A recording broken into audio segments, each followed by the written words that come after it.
continuar con nosotros. Estamos en la televisión pública. Ustedes saben, un viernes sí, un viernes no, pero tenemos un ciclo, una columna del Museo Nacional de Historia Natural que a mí me da mucho placer hacerla porque es una manera de redescubrirnos. Entonces empezamos a visitar las distintas colecciones que hay en la misma. Y hoy vamos a hablar de la colección de peces que tiene el museo. Y para eso traemos a un investigador del Museo Nacional de Historia Natural. Estoy hablando de Wilson Sebastián Serra. Es biólogo, es investigador, es docente, pero además tiene una pasión fantástica por los peces de agua dulce, específicamente. Específicamente. ¿Y qué te llevó a ser tan específico?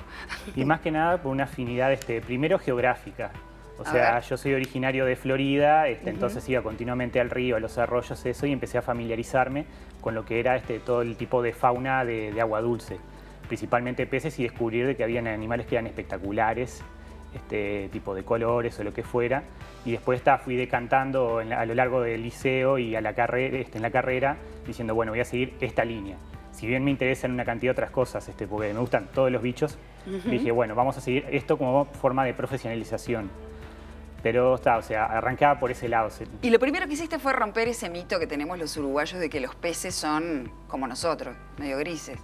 Sí, o sea, uno asocia la apatía y el gris uruguayo con los peces y piensa en una mojarra plateada. Sí. Y sin embargo, cuando empezamos a ver lo que es realmente la diversidad, encontramos con que existen una gran cantidad de especies sumamente coloridas, que incluso cuando se sacan del agua, a veces estoy de muestreo o lo que sea, lo ponemos en una pecera para tomar una foto, la gente comienza a rodearnos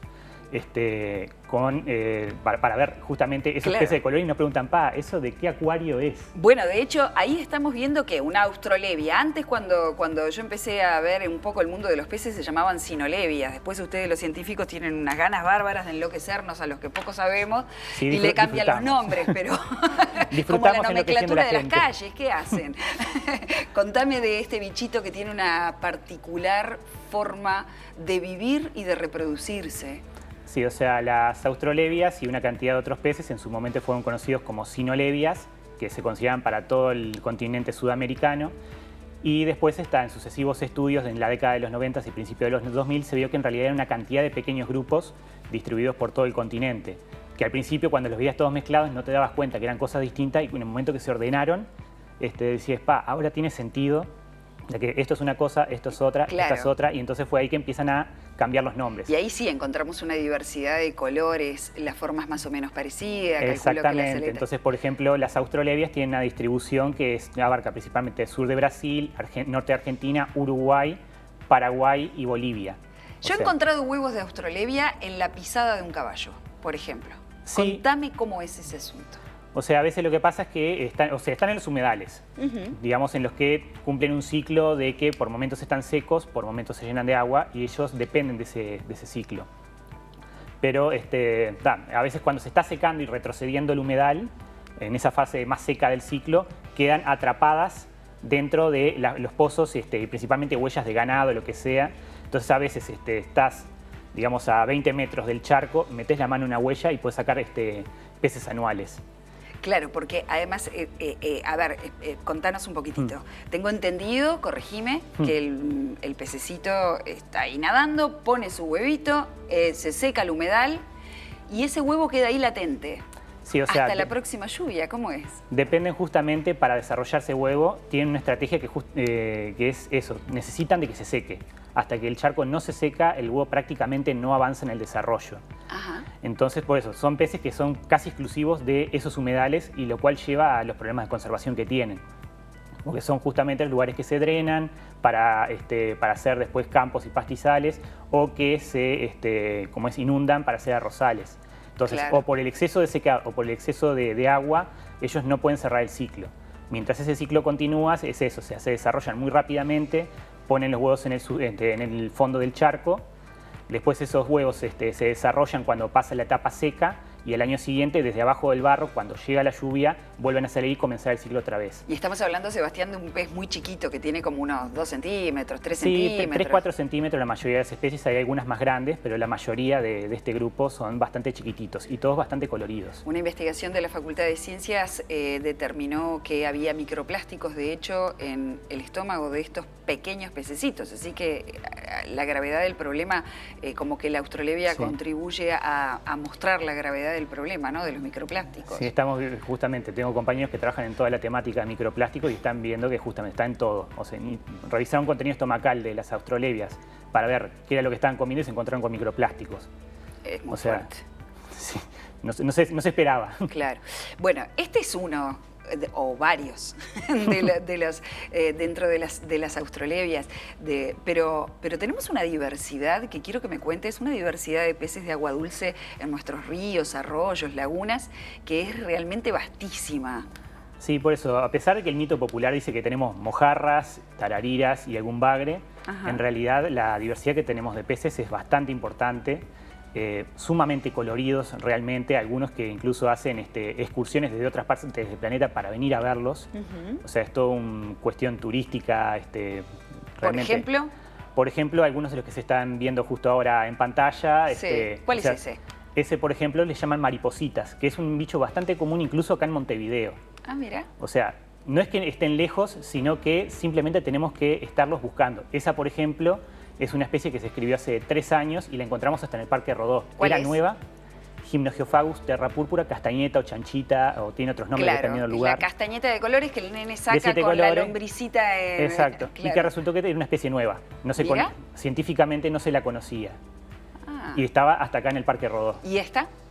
Esta, por ejemplo, es una de las austrolebias que se encuentran más hacia la zona de la costa del río Uruguay, que es bastante bonita, bastante común y fácil de mantenimiento, lo cual la hace muy atractiva para los acuaristas. Claro. Pues es fácil de reproducir. Acá, esto es un gimnogenis, ¿o no? Exactamente, este es un Gymnogeophagus, gimnogenis, y que estos principalmente están hacia la zona este del país, este-noreste, en los ríos que van hacia la laguna Merín. Esto es un gimnogenis, se lo nota por la jiba, justamente. Por la joroba. ¿No? Si bien no es la única especie que tiene esa joroba, o sea, hay varias más, algunas parecidas y otras bastante distintas, y en Uruguay tenemos unas cuantas.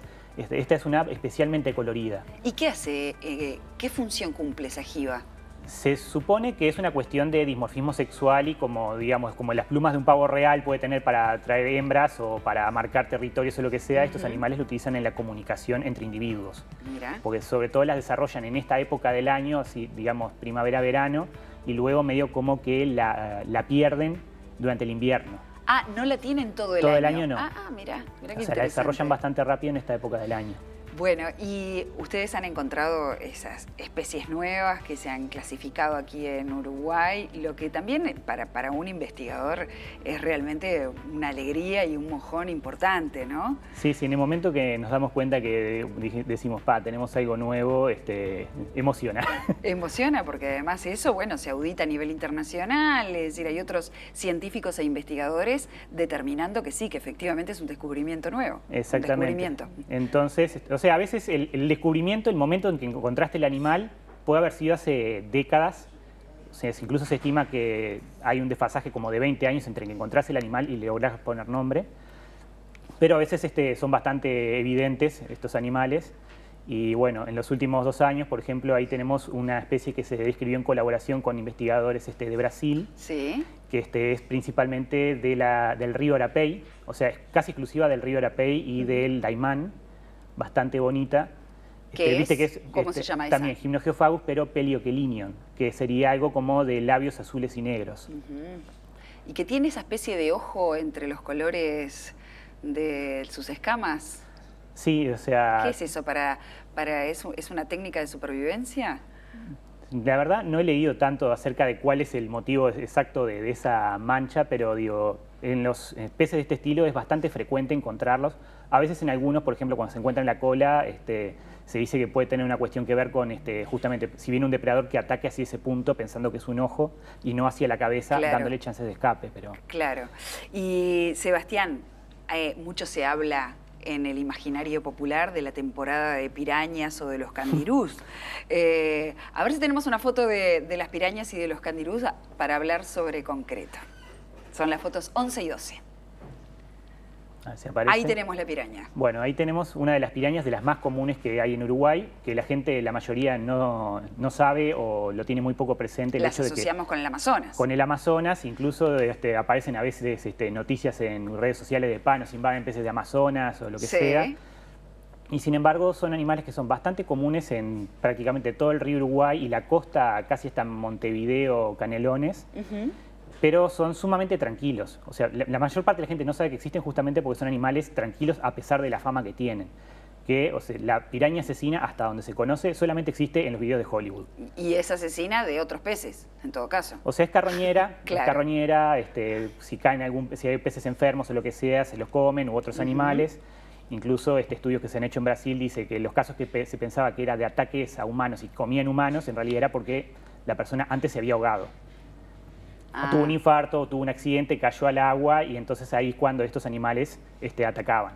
No es que a un ser vivo de mayor tamaño... Pueden dar algún mordisco, como dan otros peces, incluso la mayor parte de los mordiscos que a veces se sienten en el agua cuando entras al río son de mojarras, que la gente dice, hay pirañas, no, son mojarras.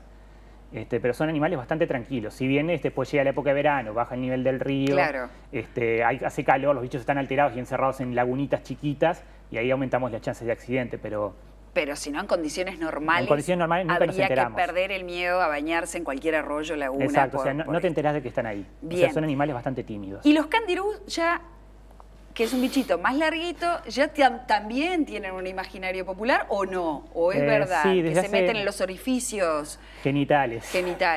Bueno, ahí lo que pasa también es una cuestión de que después de que En la foto 12. se popularizó en Discovery Channel y otras documentales Ahí de está. ese estilo, Sí. ese animalito, parecidos a ese animalito del Amazonas, entonces la gente por asociación empezó a creer de que los teníamos también acá. Y ese es uno de los animales que normalmente confunden con estas especies amazónicas que son exclusivas amazónicas. Es decir, que acá no existe el candirú en las condiciones con No las existe características que no definimos. existe en esta región del continente, o sea, hay varias especies parecidas, esa es una de varias, y que o son parásitas o comen moco de la piel de los pescados o se prenden de las agallas, Claro. y muy de vez en cuando a veces le sentís que algunos se te pegan la pierna y sentís como algo que raspa, pero es eso, o sea, no pasa de eso, y lo mismo que las pirañas, casi nadie sabe que existen hasta que uno saca el animalito. Casi nadie sabe que existe esta colección en el Museo Nacional de Historia Natural y ahora sí. Entonces, Ahora sí. quiero que hagas una invitación y por qué visitar esta colección y cuál es la importancia de mostrar nuestra diversidad. O sea, la colección del Museo de Historia Natural más o menos tiene un poco más de 100 años. Si bien aparentemente inició antes la de peces, pero muchos materiales se perdieron, que era lo que Javier en un momento comentó de las colecciones de Damaso Antonio Larrañaga, que solamente quedan algunos ejemplares botánicos. Pero bueno, en la colección tenemos alrededor de 4.000 lotes, o sea, animales ingresados a colección y muchísimos más para ser clasificados todavía. Y bueno, y justo ahora estamos en la fase de mudanza del viejo edificio al nuevo edificio. Sí. Entonces, bueno, lamentablemente todavía va a faltar un año para que podamos realmente exhibirlos, pero es una colección bastante importante de animales muy curiosos, desde algunos que se llaman machetes, que son animales con dientes importantes y que también son de agua dulce, otros curiosos como las castañetas, que también tenemos gran cantidad de especies ahí para mostrar. Qué bueno.